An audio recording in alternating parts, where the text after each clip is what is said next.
Hey, hello everyone. Good morning and welcome to another edition of the Haiti Tech Summit Stakeholder Dialogues. My name is Tata. It's my pleasure to come your way with this November edition of this iconic program. This is where we share everything Haiti and talk about matters concerning Haiti. For this edition, I have an exciting lineup of speakers that will be joining me for this discussion.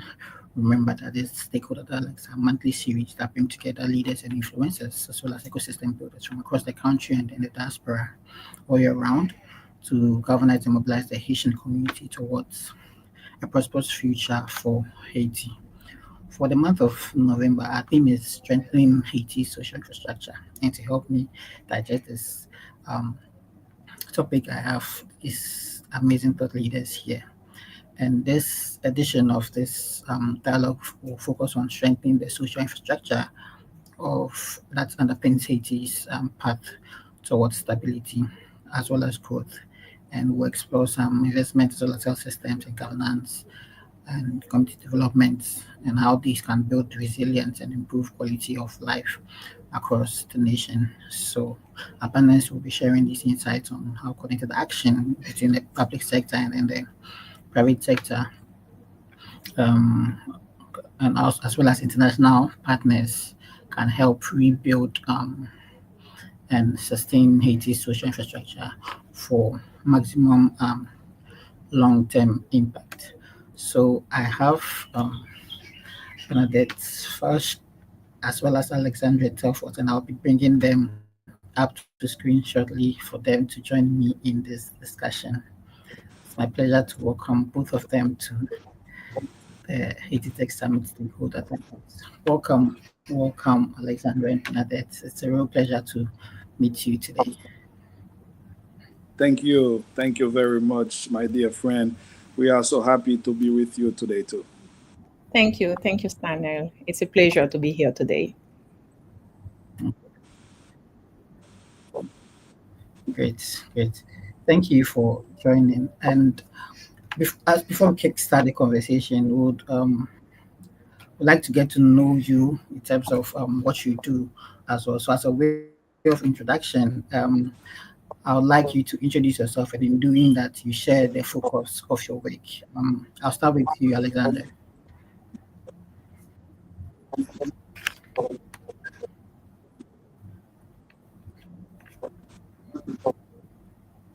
Okay. so, I was thinking you will start with the woman first. but Try to change thank it a you. bit. As you said, for everybody, my name is Alexandre Delfort. Alexandre Delfort. Fils. But it's not English name, it's Haitian name. Even we're talking in English. Yeah, exactly. I'm a political. I'm the founder. Okay, for now, of the author of book Consciences of an Immigrant, the actual situation of Haitian people right now in the United States. So this is it. Say more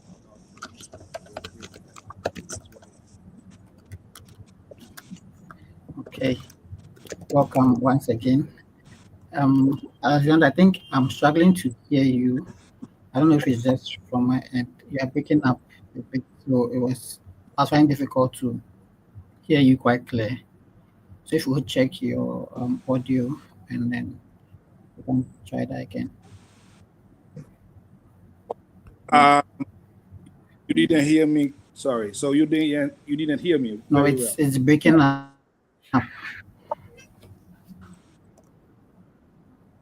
Yeah, we didn't hear you This too is clearly. when you start. This is the.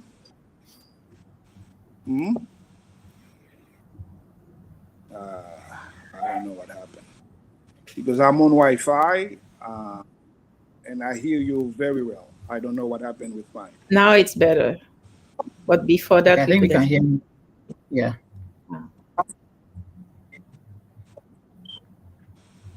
Mm, okay, Can you hear both of us? a second. Of course, I hear you very well. Okay, so I think there's a lag from your end. That's what is causing the challenges here. No, I hear Stania very well. Dr. Bernadette, I hear you too, but I don't know what happened. My mic works very well. It's better now. Maybe it was the I don't internet know. that was slow at some point. So, Okay. okay, Yeah, I think it's okay. So better now. I So have yeah, to we can move restart. on with that. Yes, please. Okay.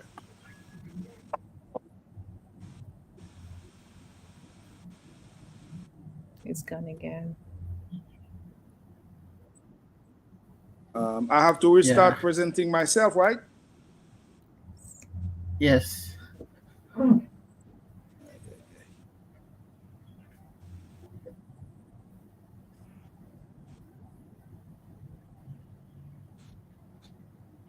Okay, so let's do this. Alexander, can you please rejoin Okay. so that to make sure Let's wait a okay, so just log second. out and then come back in again. Mhm. All right. So I think we'll move on with Bernadette whilst we sort out Alexander sound backstage. So Bernadette, please tell us who you are and what the focus of your work is. Yes, my full name is Bernadette Fouché. So I'm a physician and I'm also a public health specialist with almost 20 years of experience at the intersection of clinical care, community health, and health system strengthening. And I'm working in Haiti and here also in the US. And my focus is mainly on underserved community globally. And I'm working with populations who are poor, displaced, or excluded from traditional care. And what I do mainly is building community health worker networks, strengthening disease surveillance and lab system, and deploying digital health and telehealth for remote access. Because at this age of technology, we have to seize the opportunities. And digital health and telehealth for people living in hard to reach areas is a game changer, is a lifesaver. And the core belief in everything that I'm trying to start or to launch, my core belief is health is not a social, it's not a privilege, it's a social contract. And the systems should be designed in a way that policies, technology, institutions are at the service of the people. And everybody could be protected and no one should be left behind. And my mission through my work is reducing health disparities by connecting excluded communities to services they would otherwise never receive.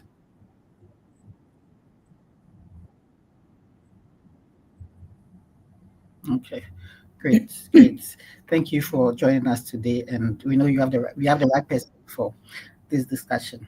So to Yeah. kick on with the conversation, I want to find out from you, right, in your perspective, what does social infrastructure look today in the context of Haiti today? What does Um, social infrastructure mean to you? People might think it's about hospitals, it's about schools, but it's everything, every web systems that can enable dignity and resilience. This is also the informal networks like churches, like diaspora remittances, like community organizations holding the country together.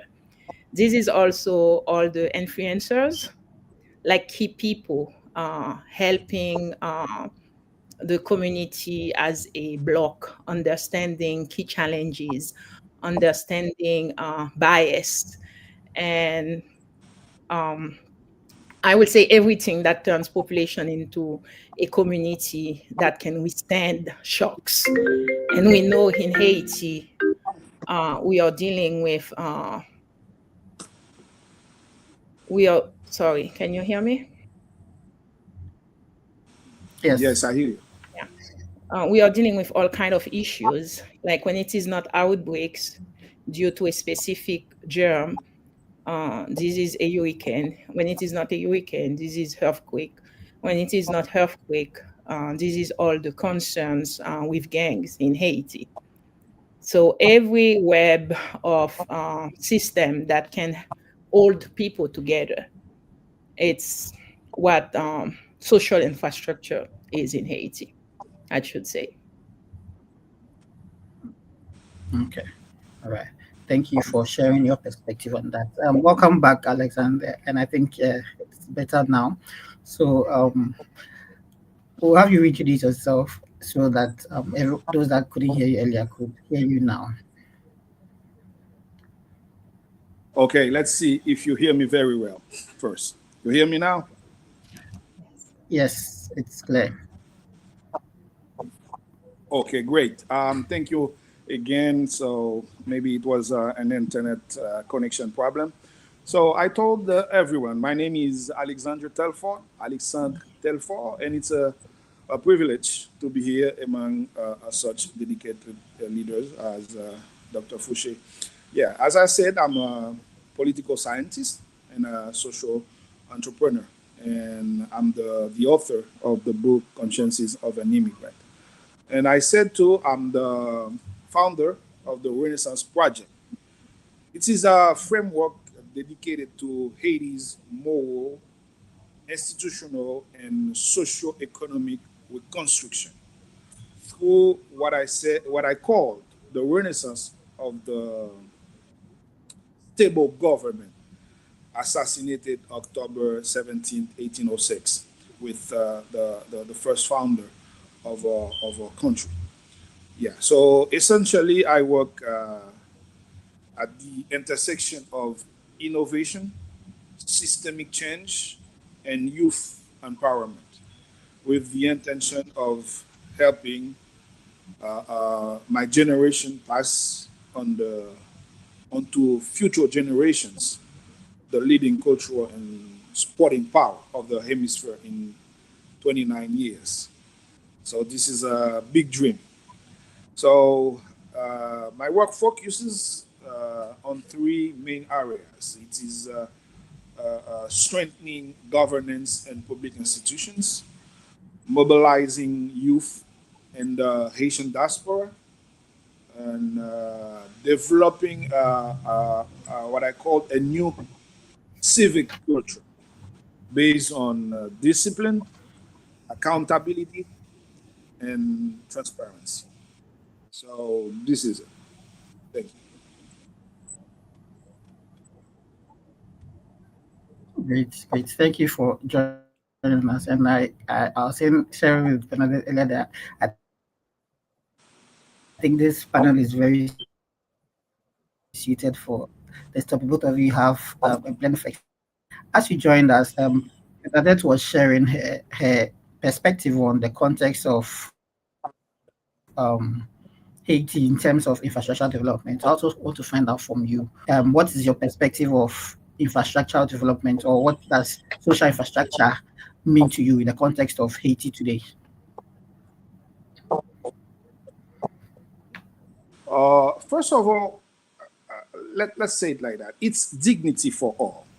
So, in the context of Haiti, development infrastructure, social infrastructure, goes beyond physical buildings. Absolutely, it is the living, the breathing ecosystem of trust.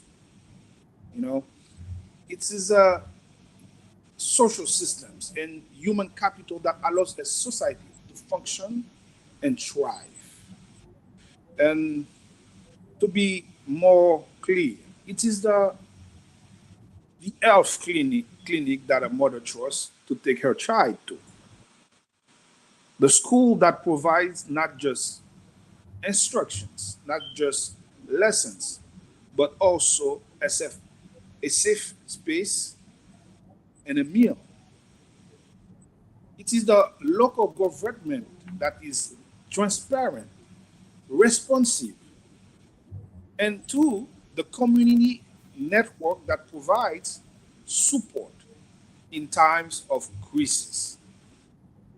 It is the foundational layer upon which economic growth and stability are built. And you can see it. When those infrastructures are weak, the entire social contract breaks.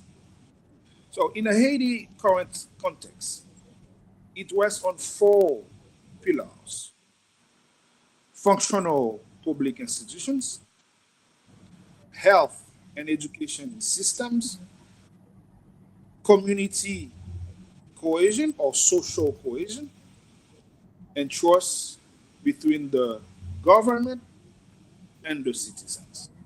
This is my perspective.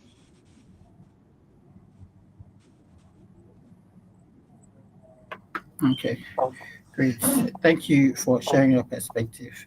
Back to you, Bernadette. In terms of challenges, there are well documented challenges that we've seen, but I want to find out from you what the biggest challenges that are facing Haiti's social systems today, and how do these challenges affect everyday people?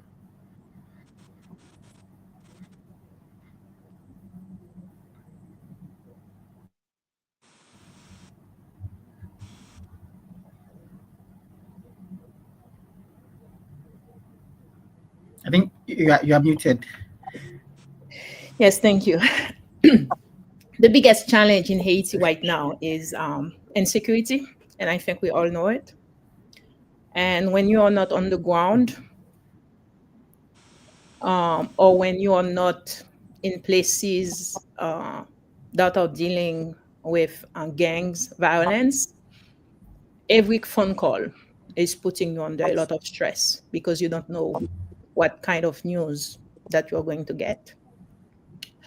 And with insecurity is twin border, which is instability, is always around the corner, which means investment cannot be um, done in the way that can support the country.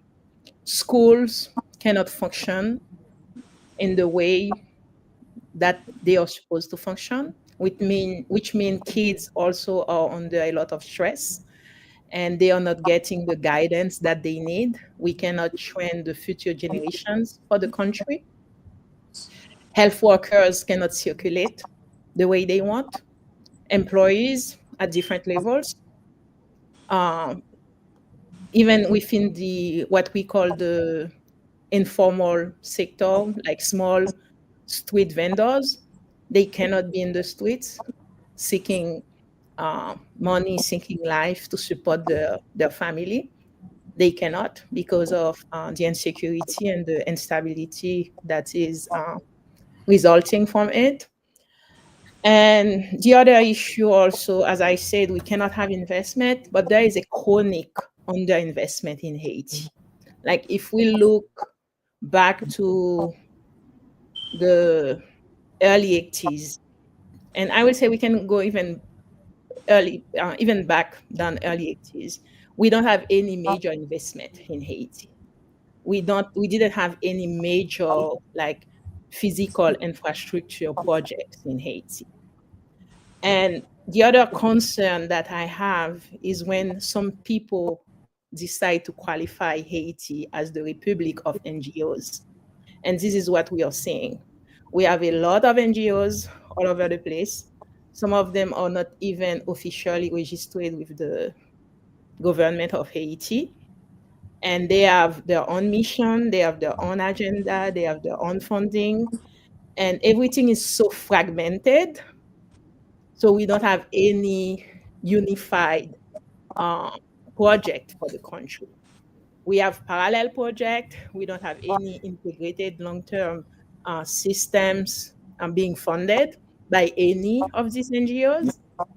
And when sometimes other groups are trying through the private sector to find funds to address some issues, they will be telling you this NGO, this UN agency, these other groups, they are already working towards addressing the issue.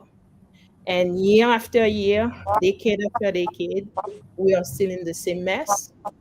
And I'm not going to say we are hopeless because we see the issues. We are able to see them, to identify them.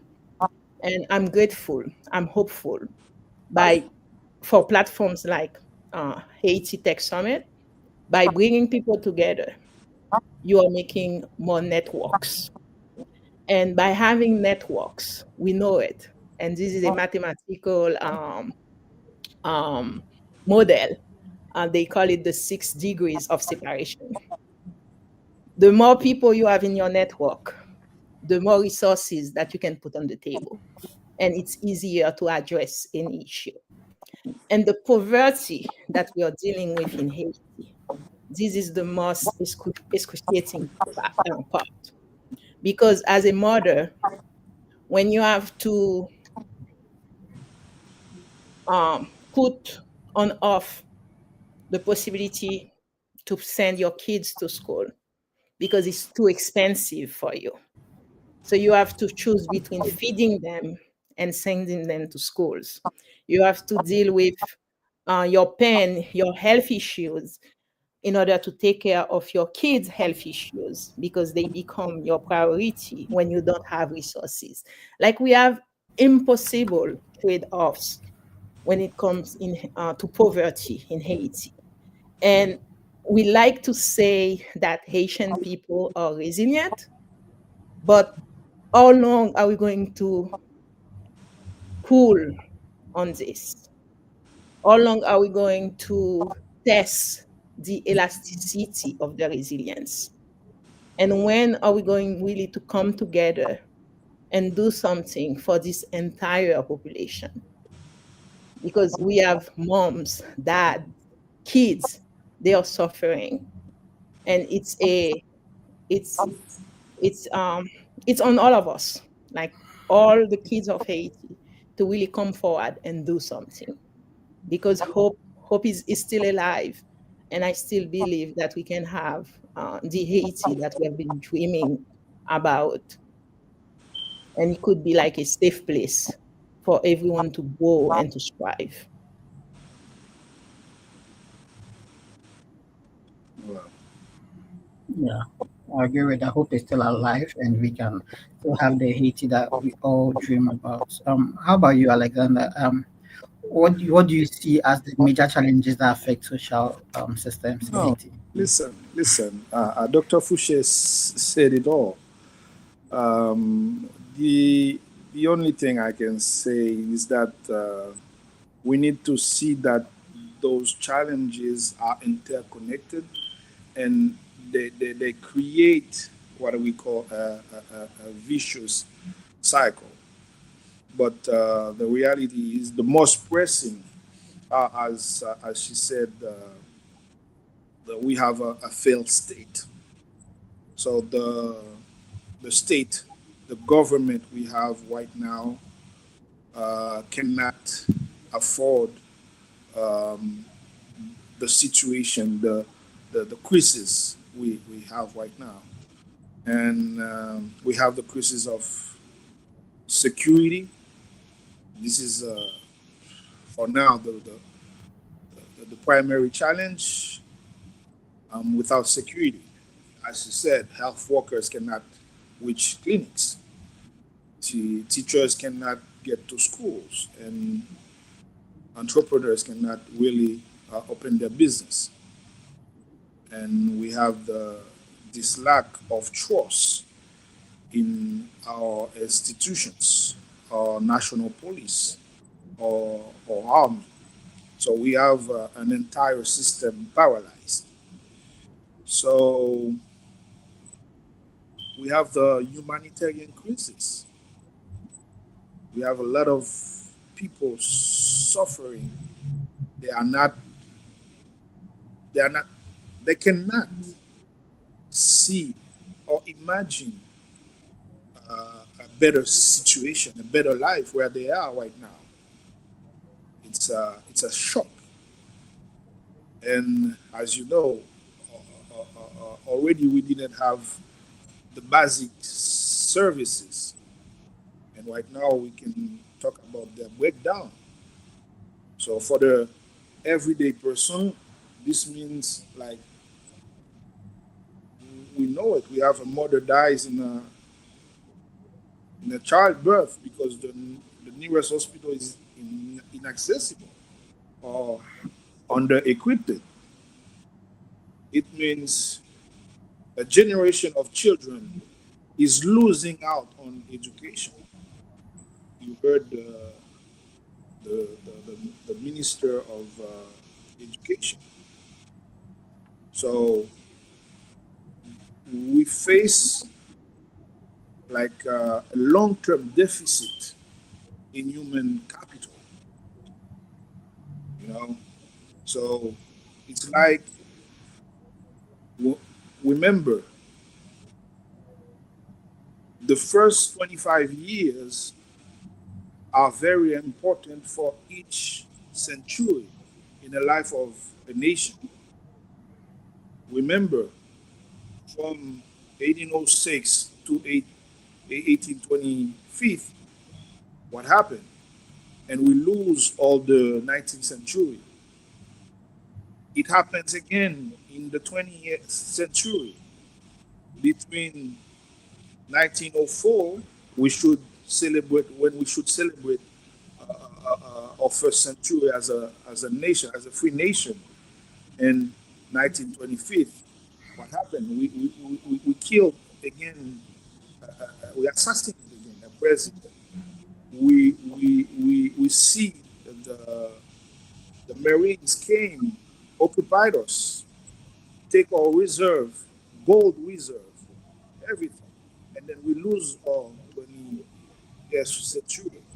And it is the same thing, the same situation.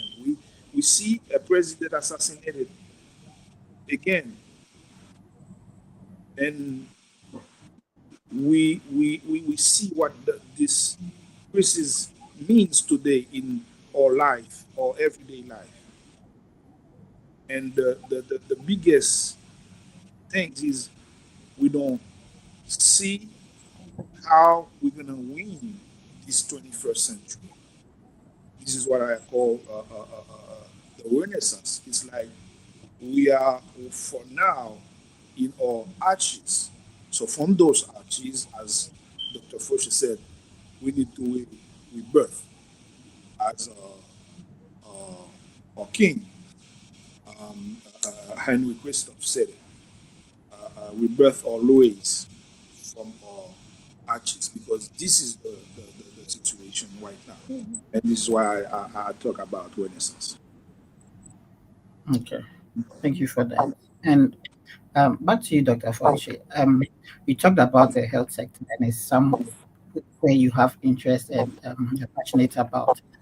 I want to find out in terms of health systems and community health efforts, what is the best strategy for Haiti to strengthen this area, particularly for the health sector? What effort do you think can be done to strengthen health systems in the country? I think Alexandre mentioned something earlier that is really important, like having a woman dying, giving birth, because Yes. she is living too far and the nearest hospital is under equipped. And this is the full reality on the ground in Haiti. And this is why I believe in community health workers. In this age of technology and digital health and telemedicine, having someone who is aware, who is trained, who is supervised, and who can connect any client, any patient on the ground to a hospital, and having the possibility to bring this person to places, to health centers that have like the basic equipment that they need to offer like what we call basic services in medicine, which are pediatrics, surgery, obstetric and gynecology, OBGYN, and internal medicines. So having these basic services for every major health centers in key areas to ensure that people who are living in far to reach areas can get access to the nearest hospital that has equipment to address their needs. This is important. And as I said, we cannot be, and I like what Alexon just presented, like every 25 years are important in the life of every nation. And we miss the industrial revolution, not because we choose to miss it, but because at the time we were being squeezed by friends to pay for our independence.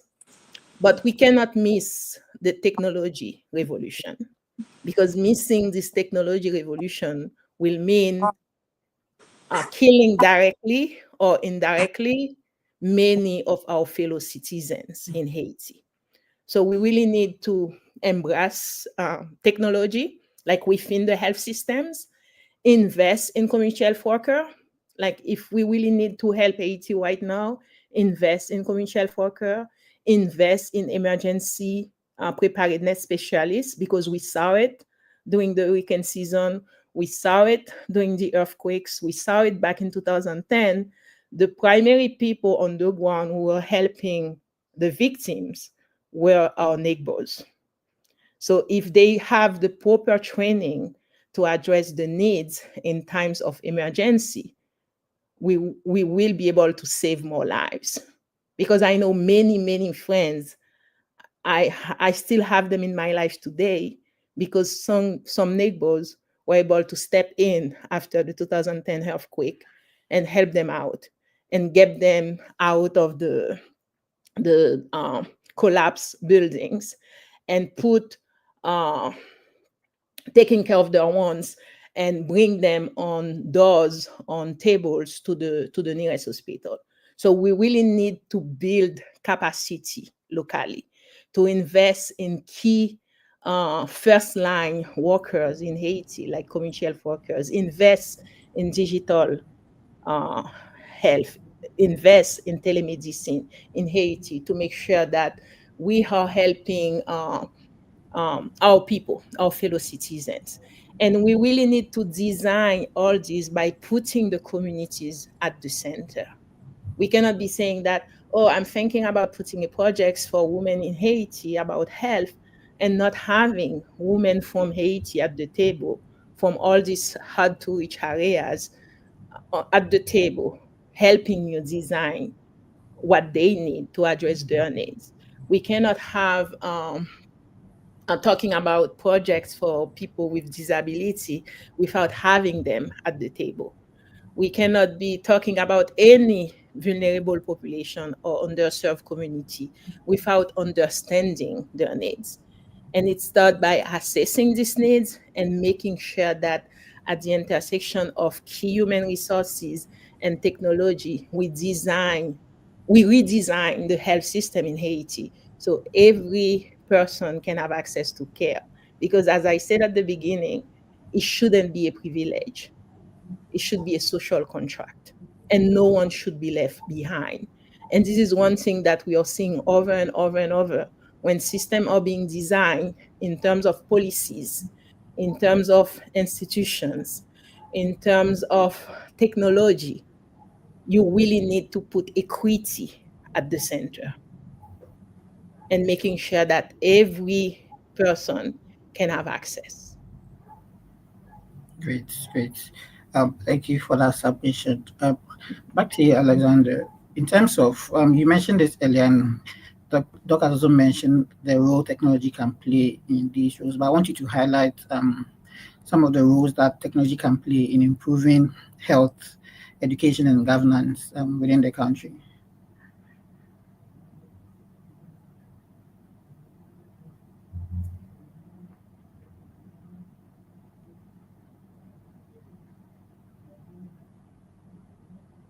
I think you are muted.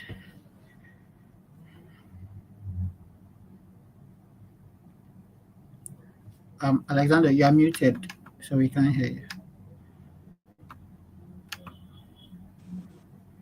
You hear me Yeah. now? So your Yes. question was like how technology can Play, help. can play a role within the health sector, governance, and then also how do you call it? That intersection that we want for improving health, education, and then governance. Okay, so Dr. Fosher started already explaining it, and she did it so well. So for me, I'm gonna be so simple in my answer. Technology is the grit accelerator and the equalizer, but really it's the revolution we can not miss, but it's supposed to be applied thoughtfully. It's not something like always we do with everything. We do it, we don't do it. We need to have the technology thoughtfully implemented in everything we're doing. In health, as mentioned by Dr. Fauché, for telemedicine, supply chain management, mobile health records, everything. In education, absolutely. In education, this is why I talk about the equalizer. It can deliver high quality, standardized curriculum, okay, to remote areas via tablets and offline digital libraries, okay, in governance too. Yes. In governance too. So this is maybe our hope as a generation. When I say we're gonna build this renaissance for Haiti, is because of the technology. Okay, it's because of the technology. So we're not gonna take the time that a country needs to rebuild his government, to rebuild his health system, to rebuild his education system. You see, so for the governance, we can see it too like the backbone for transparency. Open data, open data. So and E-government, digital ID, open data to fight against corruption. exactly, this is what the people need right now. We are in need of the technology in our life. Okay, so it's very important. So the key is to focus on appropriate technology. For now, we are not a rich country. We are a poor country. We need so to see solutions that are low cost, energy efficient, and accessible too for every citizen. Yeah. Amazing. And I think what is clear from your submissions today is that whatever solution that we propose or whatever we look to find solutions to has to be a coordinated effort from all the sectors that play a role in development in Haiti. So if it's something that's got to do with health, it doesn't mean that it's just lying or just those who are involved in health, but it should be coordinated with other areas. It can go into education and governance as well as everywhere, even with the use of technology. If it's not a coordinated effort, it means that whatever you do will be futile. And that's something that I believe you guys can take away from the discussions today. That it's not no one's on an island, but no one is going to work on an island on its own to make sure it works. But it has to be a coordinated effort from everyone that is involved. Now, And and and to add yeah, to that, Daniel, yes, I like for this end of the year, Christmas and everything coming, I said it, the best gift that you can give to someone in a country like Haiti, it's a smartphone. Yes. Do you know that? And this is not new technology. It's been a one for a few years now. The same way that you can take your phone and make a selfie with digital health, you have key apps that you can just use your phone and you can have a screening, a health screening, and you can share the results with your primary care provider.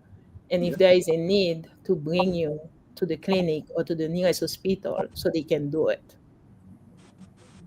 And just by the same way that you are taking a selfie, like you have all these technologies being developed so they can do a health screening, and you can know your blood pressure, you can know the level of sugar in your blood, you can even have an EKG, so telling you or your heart is working.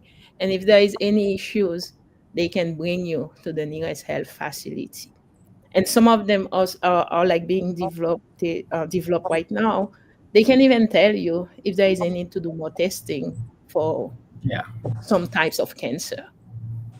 So we cannot miss this technology revolution. We cannot.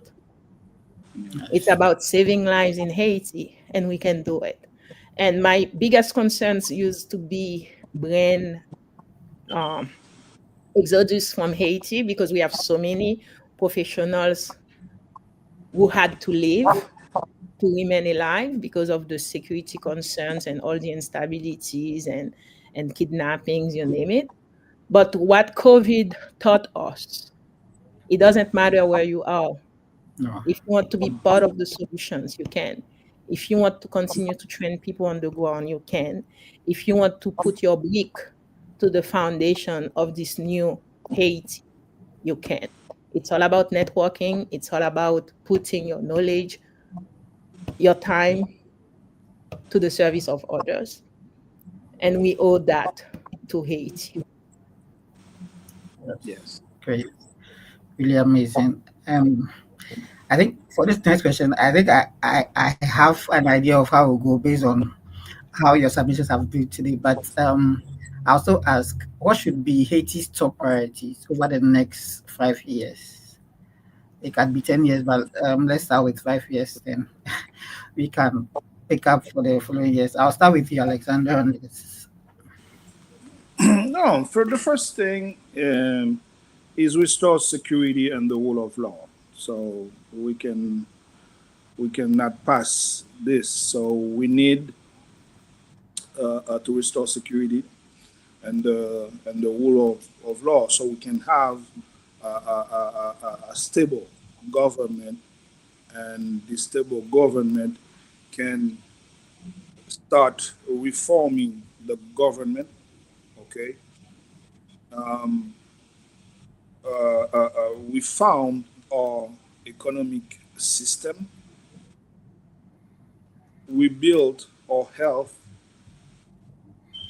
education, and insurance system, and to address the humanitarian problems.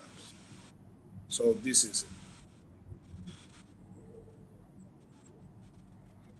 Okay, great. How about you, Dr. Ford? Uh, yeah, I think Dr. Alexon really cover all the key angles, and I will add to that: invest in the youth. The youth Yeah. is our future, so we need to invest in them. We need to invest like heavily in them, and making sure in terms of connectivity they are connected to the rest of the world. We saw it. They are creative, Yes. despite of all odds.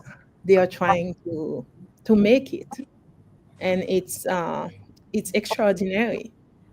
And if we when we are saying that, the next thing is to invest in them and making sure that we are keeping the ones the elected officials in office, we are keeping them accountable.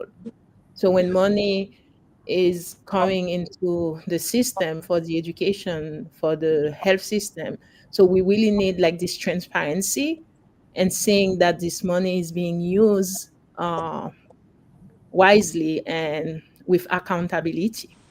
So we can trace it back. We can see that it is doing what it is supposed to do. And this is our responsibility. We have a Yes. moral obligation towards our youth in Haiti. Hope is alive, and we saw it with the national soccer team. Yes.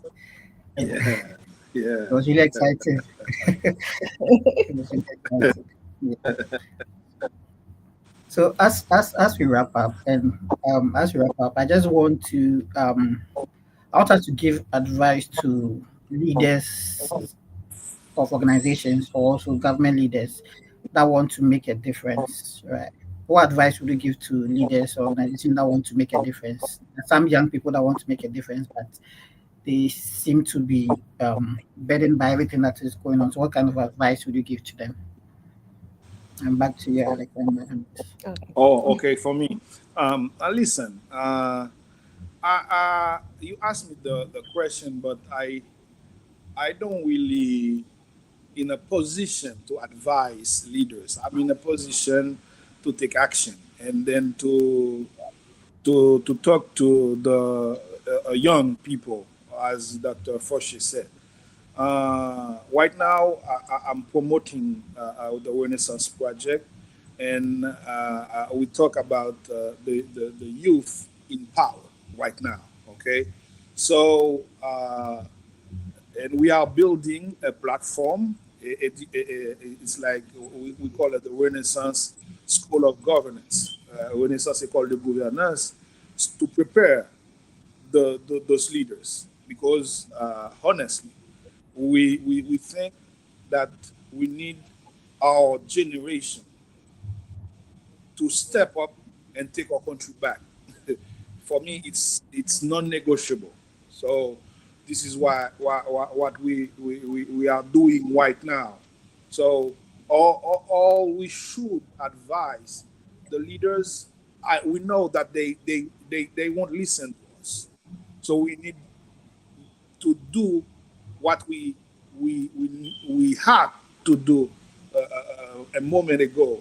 Prepare really the young generation, our generation, to step up and go to power and get our country back. So this is my answer. Yeah. Okay.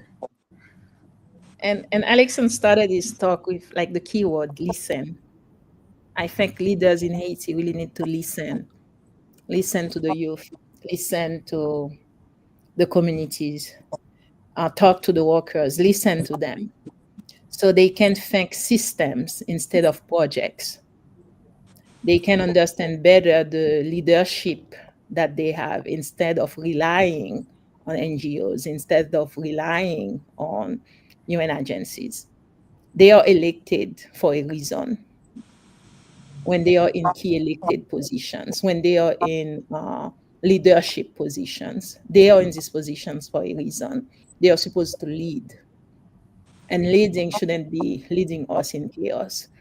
It should be leading us in a safer country where the youth can remain hopeful, where the youth can thrive, where people are not dying from in 2025 from curable diseases. So they need to lead, and they need to reinforce the system and making sure that um, we can make it and we don't have to leave. We don't have to go to other countries. We can stay in our motherland and be part of the new Haiti, and center everything that they are doing on equity. It's about human rights, like having food on the table for your kids, being able to afford healthcare, sending them to schools. They are basic human rights. They are not privileges. They are not empty wishes from electoral campaigns. They are basic human rights. And people need to understand that. And people need that when it is time to vote, you cannot put whoever you want in a position of leadership if you don't know what this person is going to really do for your community. Yeah, that's true. And I must say, this conversation has been very, very candid and thought provoking. And despite all that we are dissecting, it's also been filled with hope. So, on that note, that will lead me to my final question, right? And I think you've all said this in one way or another throughout your submissions today, but I'll still ask anyway for us to conclude the conversation today. what gives you hope for Haiti's future? I don't know who wants to go first, but what gives you hope for Haiti's future? No, no, I'm gonna go first because when Dr. Foch talk, I don't have nothing to say after. Sorry. This means we're on the same page. Yeah. Listen, uh, I used to answer this question before, and my answer was always my children and my engagement. You see, so I know I have a responsibility for my children to succeed in life, and I never divide their destiny to the destiny of Haiti. I never do that. So I saw always their future with the destiny of Haiti. But add to this, because I allowed the the competitions and I saw how we create the impossible. We we have some players who never know Haiti one day in their life. We they live different area, so they didn't train really for this competition, and we found a way to get to the World Cup. So I see in this story the our story, like the Haitian story. Always we find a way to create or to beat what people may think it's impossible. So yeah, my new answer is the way we are qualifying for the World Cup. It's no sensually. It's I cannot talk about it without being sentimental. Sorry for that, but yeah. So our selection give me give me hope. Okay. Thank you. Uh,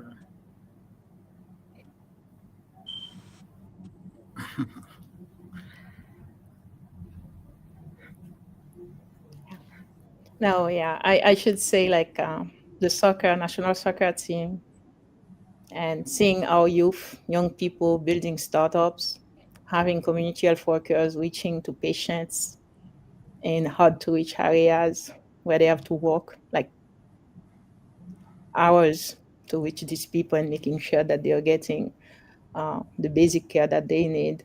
Having teachers improvising, making sure that their kids, their students can get the education that they need despite of the craziness that we are dealing with in terms of insecurity in Haiti. And having like surgeons, health workers still in hospital and making sure that they can care of the gone ones and trying to save lives.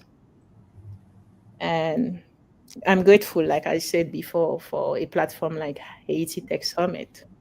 And we have like so many influencers. We have a guy like Wilkie Toussaint.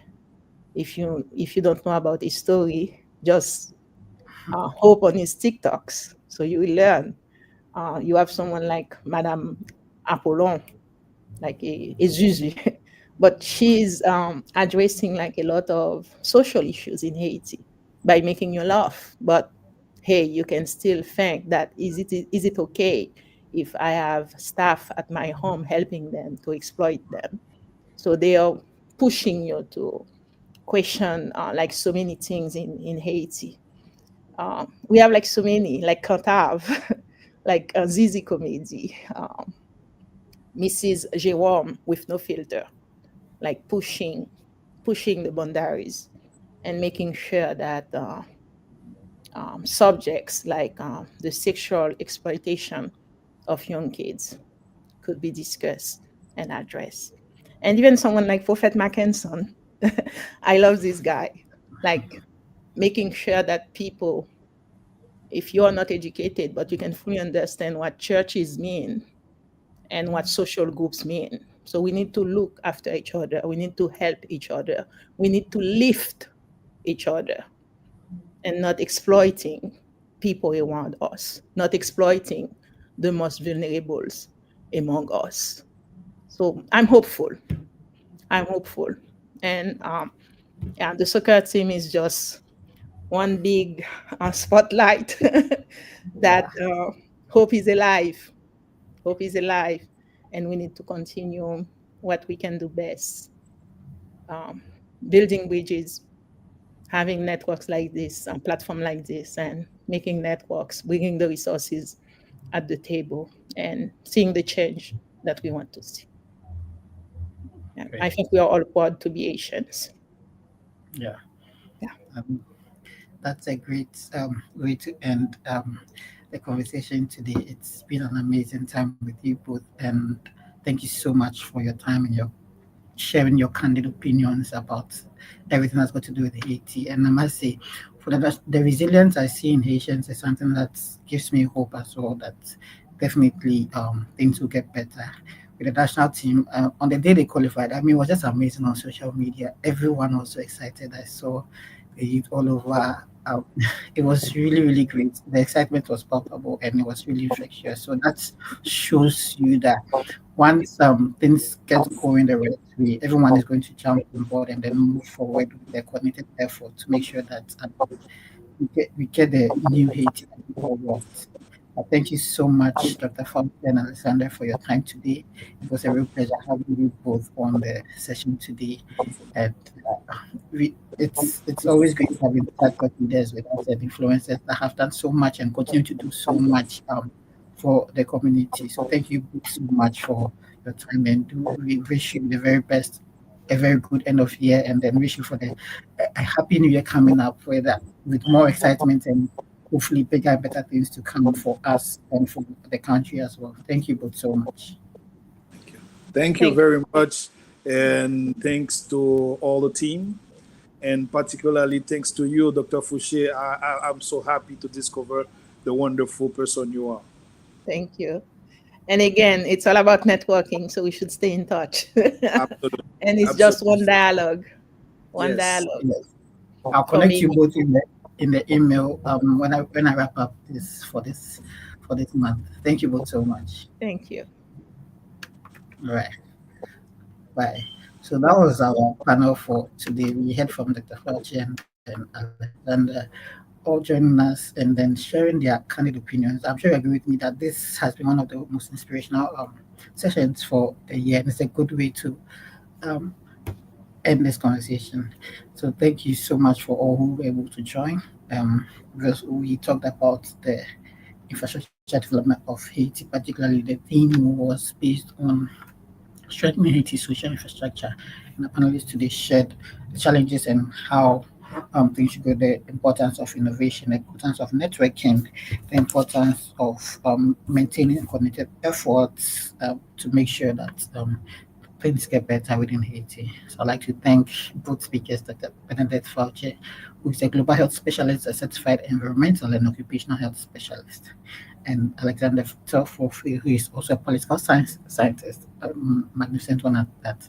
Thank them for their leadership today on discussing Haiti's social infrastructure, strengthening that, and looking at how the social infrastructure that underpins Haiti's path towards stability and growth. The instability is there, it's clear for everyone to see. So we are moving towards stability and growth, and we're looking at how the challenges of instability and insecurity affect investment within the health system and governance, as well as community development and the resilience that we know Haitians have, and how they can use that to improve quality of life across the nation. Thank you all so much for joining. Our next edition will be on December 4th. Look forward to announcing the speakers that will join us for the final session for December. And we look forward to seeing you all once again. My name is Tinatete. I'm the events and programs lead here at the Global Startup Ecosystem and supporting the Haiti Tech Summit initiative as well. Thank you all so much and do enjoy the rest of your day. I'll leave you with highlights from Haiti Tech Summit over the years.